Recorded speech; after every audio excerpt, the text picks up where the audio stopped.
So do you think effective communication skills are kind of nice to have, but not really that critical to success in business or academia or politics or life in an NGO? Well, if you do, I want to say, think again.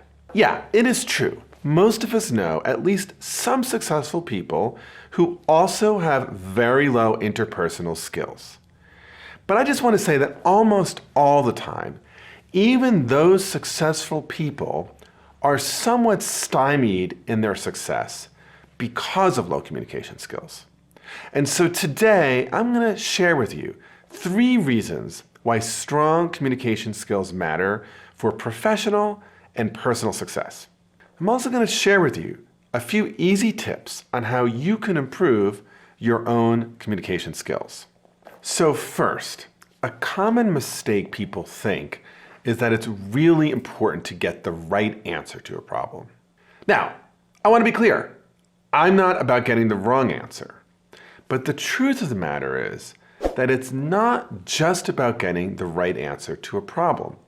It's also about getting people to that right answer. And because of that, communication skills are absolutely essential.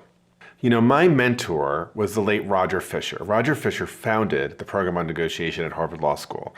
And he was an absolutely brilliant negotiator, a compelling speaker who had really profound impact on many problems internationally. And one of the things he would always talk about, and an area in which he worked, was around the Israeli-Palestinian question. And he always observed that there was no shortage of scholars and leaders and politicians who could come up with answers to solving the Israeli-Palestinian problem. But he always said, that's actually not the problem here. The real negotiation and communication challenge is how do you get people from here to there? I'm going to give you 2 more examples. Larry Summers was president of Harvard University, an absolutely brilliant person, actually the youngest person ever to be tenured in the economics department at Harvard University. But he ultimately had to step down as president of Harvard University after getting a vote of no confidence from the faculty. Now, that was not because he didn't have good answers to problems. I actually think he had many visionary ideas for the future of Harvard University. The problem was that his communication skills, his ability to get other people on board with his ideas, was relatively low. More recently, in 2022, then Disney CEO Bob Chapek had to actually step aside and be replaced by the great Bob Iger. So in fact, Chapek had replaced Bob Iger when Iger retired, and then Iger had to come back and save Disney. And again, part of the problem here was that, at least according to reports, Chapek was low on interpersonal skills, low on communication skills, irritated a lot of people, and really put Disney into some trouble. Secondly, is communication is all about influence. So here's something that I had to learn professionally, and that I think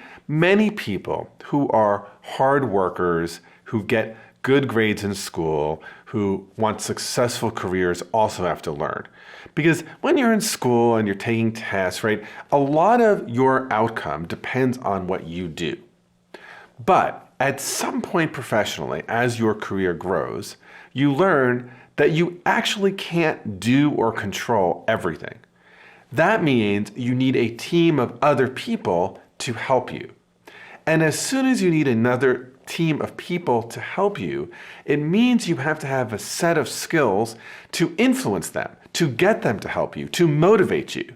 And the 2 common ways that we get people to help us is either through the use of power or the use of influence or persuasion.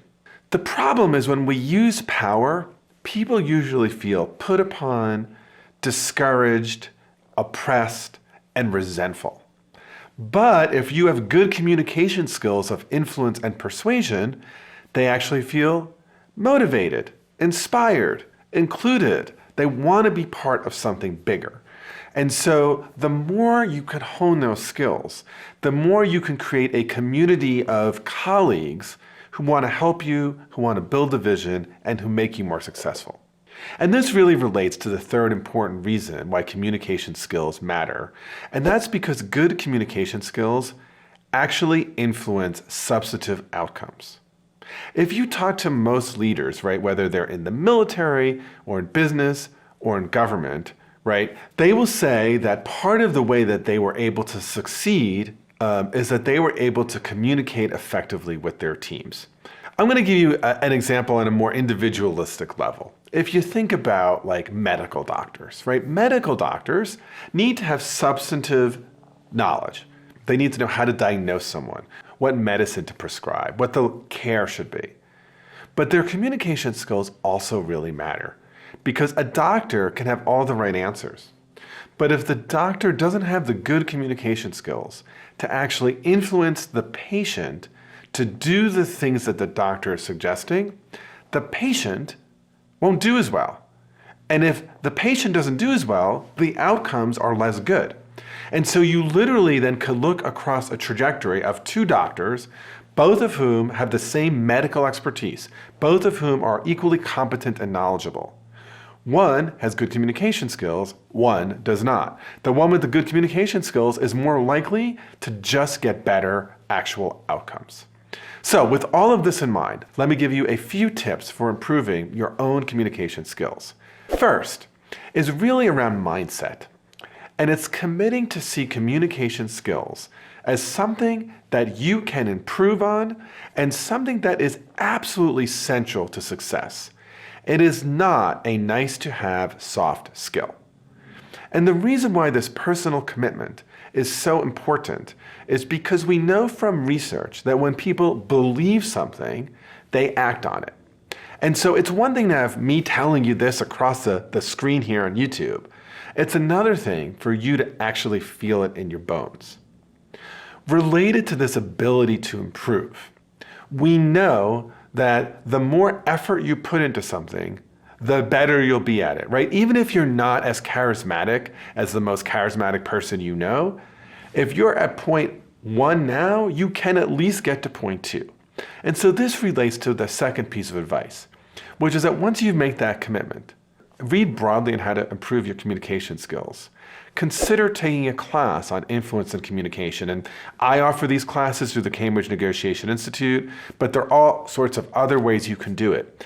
I would say subscribe to this channel and watch some of these videos. There are literally hundreds of videos here that are all about communication skills. Third, when you are practicing, ask others for feedback. And don't just ask for the nice feedback. Ask for the kinds of things that you could do differently. What is your growth edge? Where are your weaknesses? And then fourth and finally, and I think this is related to the third piece of advice, which is work on micro skills. So whenever I'm teaching a communications class or an influence class or a negotiation class, I always say at the end that if you take everything we just talked about today or over the last 2 or 3 days and try to implement tomorrow morning, you are going to be frustrated and exhausted, and you're going to say this stuff doesn't work. And the reason why is it's too much to work on. But instead, if you commit to work on a particular micro skill, like I'm going to listen better, or I will ask more open-ended questions, or I will do a better job of appreciation, that becomes something you can actually work on. It's kind of like playing a sport or a musical instrument, right? So if I want to get better at basketball, there's like a million skills that are required, and I could just be overwhelmed. But if I say, I'm just gonna try to improve my rebounding skills for the next 2 weeks, or I'm just gonna really practice layups for the next month, or improve my passing, right? We can see actual improvement around those micro skills. So to review, communication skills are essential for success for at least 3 reasons. First, it's not just about getting the right answer, it's about helping people to get to that answer that matters. Second, communication is about influencing others to do things to help you achieve your goals. And thirdly, good communication skills actually impact and influence the kinds of substantive outcomes you can get.